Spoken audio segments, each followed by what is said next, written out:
2009 Honda Element. Well, what do you expect me to say? It's a better Jeep Renegade. Yeah, there it is.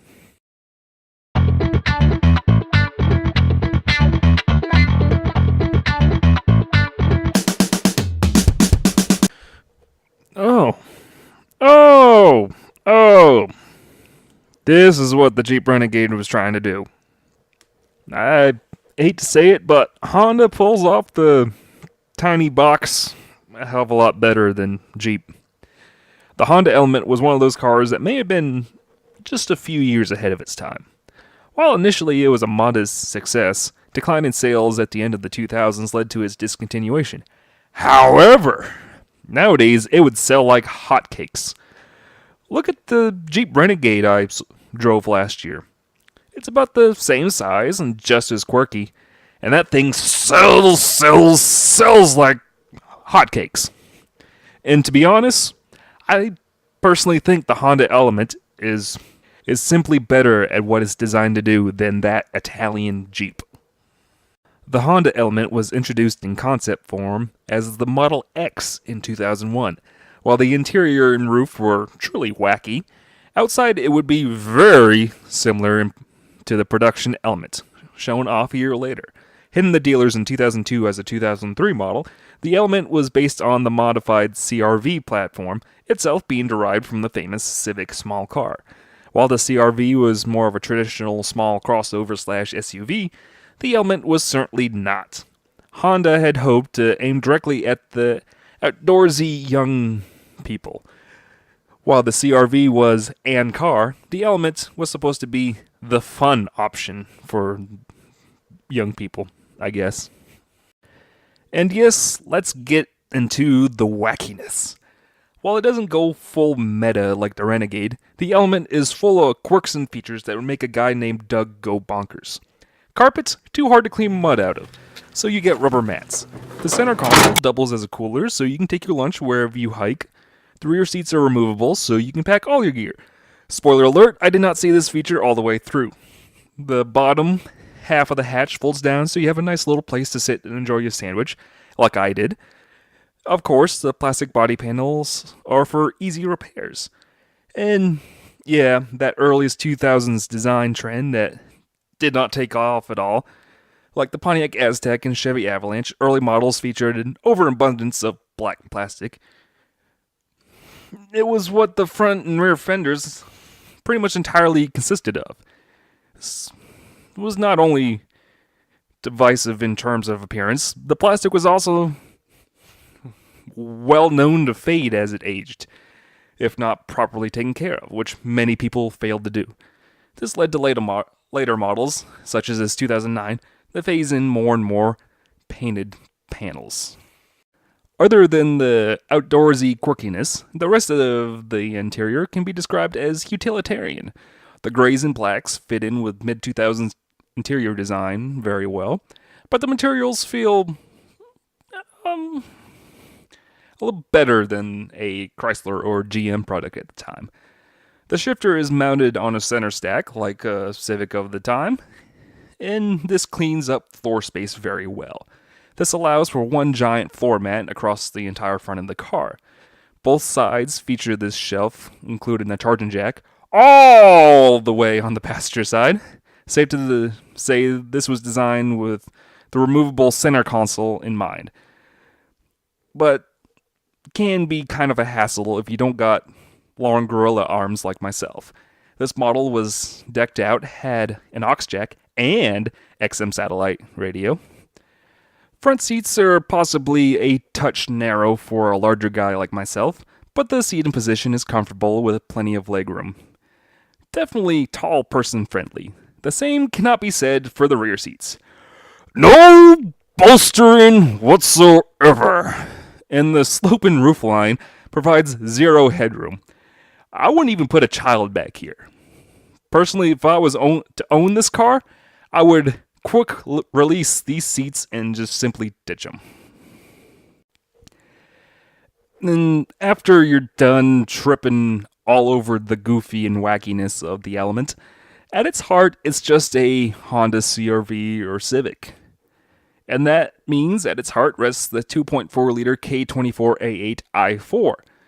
Because that's the edge. Oh, no, I'm not going to use that joke. That's somebody else's joke. It's a K-Series Honda engine with VTEC, and it does its job well. Sitting next to that is a 5-speed automatic that doesn't offend the senses. Higher models featured real-time 4-wheel drive, a hydraulically activated system that sent power to the rear wheels when slippage was detected. Being based in Arizona, the owner didn't feel the need for 4-wheel drive and opted for the 2-wheel drive model. I'm going to be brutally honest, it just drives like a tall Civic. The slightly larger K24 engine is more than willing to move the box in a meaningful fashion, and the steering is tight and tossable, like a Civic. Honestly, this is small crossover done right at the start of small crossovers. In driving around town for a few days, it wasn't bad. Like the Renegade, this is really what the Element excels at. The taller height provides a good line of sight while in traffic, and the short wheelbase makes maneuverability a dream. Pick whatever parking place you want. You will fit and you'll be able to maneuver into it. Unlike the Renegade, Honda's 4-banger actually wants to accelerate. No disappointing turbo lag here. The VTEC kicks in without much protest. Go ahead, chirp those tires at that intersection. The Honda powertrain doesn't mind. It's a happy little car. And the beauty of the Honda Element is, despite all of the wacky quirks and features, it's really just a tall Civic. It will run to the end of time without any hesitation. Whether out in the middle of the Arizona desert or in the middle of Baxter State Park, the Element will be in its element. Oh, that one hurt a little bit. And while the Jeep Renegade may be a lot more capable in its 4-wheel drive Trailhawk form, it's still a Chrysler product, designed and built by Italians. As much good Fiat has brought Chrysler since the buyout, it's also brought some questionable reliability along with it to compound with Chrysler's own problems. And when you compare that to a now 10-year-old Honda, I'd rather have the Honda.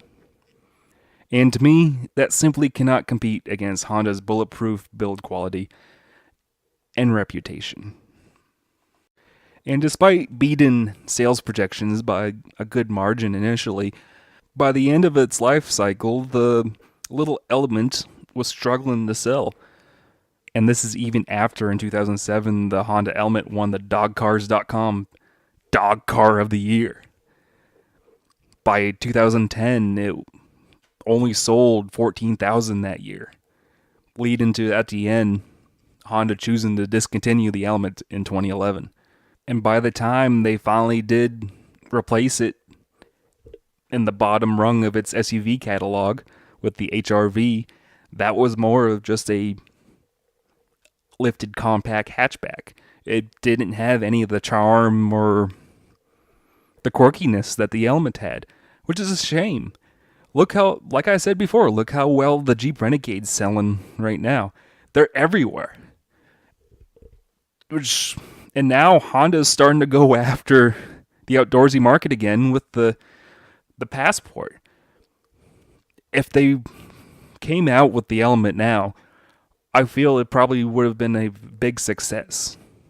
A lot bigger than what it was initially. But by the time the late 2000s hit, America just wasn't looking for an outdoorsy little crossover. And maybe it was too caught up in all the trendy, what we think the kids like styling of the time, with all the plastic everywhere. You know what? I really like the Honda Element. And honestly, so here we remember the Honda Element. The dog favorite, trendy, wannabe outdoorsy for the kids attempt from Honda in the mid-2000s. But you know what? It's good at what it does. It's a good little town cruiser. And honestly, they built it to take a beating. which is what all good Hondas are designed to do. Roll on, little Honda Elements. We miss you. And thank you for sitting through another Wookie Drives. This is the second part of a little batch of what I like to call Turo reviews. I rented this little Honda Element off of Turo while in Phoenix, Arizona last year. And for those wondering, Turo is a good little app there where you can rent other people's cars. And honestly, it's a good source if you're looking for something a lot more interesting than your typical Corolla or Civic at your normal rental car place. Anyways, be sure to like and subscribe. Leave a comment if you so please. If you have a car you would like to see on the show and you're in the Charlotte, Mooresville, Statesville area in North Carolina, go ahead and be sure to check out the official Facebook page, the Wookie Automo TV YouTube channel, for any updates, and message me there if you want to hook up and have me film your car. Also, be sure to follow me on Twitter at Wookie Automo TV for shenanigans or see what I'm doing. So anyways, thank you for watching, and here was Wookie Drives 17. Thank you. So you like hang with the surfers here at the beach a lot? Yes, I pinch. Yeah, I'm always down here too. Weekends. I don't mind telling you, a few sick days. I pinch. It's cool. I carry their boards. They change inside me. I want to pinch. Hey, not so close. I don't want to get pinched. Why no pinch? 'Cause it hurts. Maybe little pinch? You know, I've got some melted butter and some tongs in here, so... No pinch, no pinch, no pinch.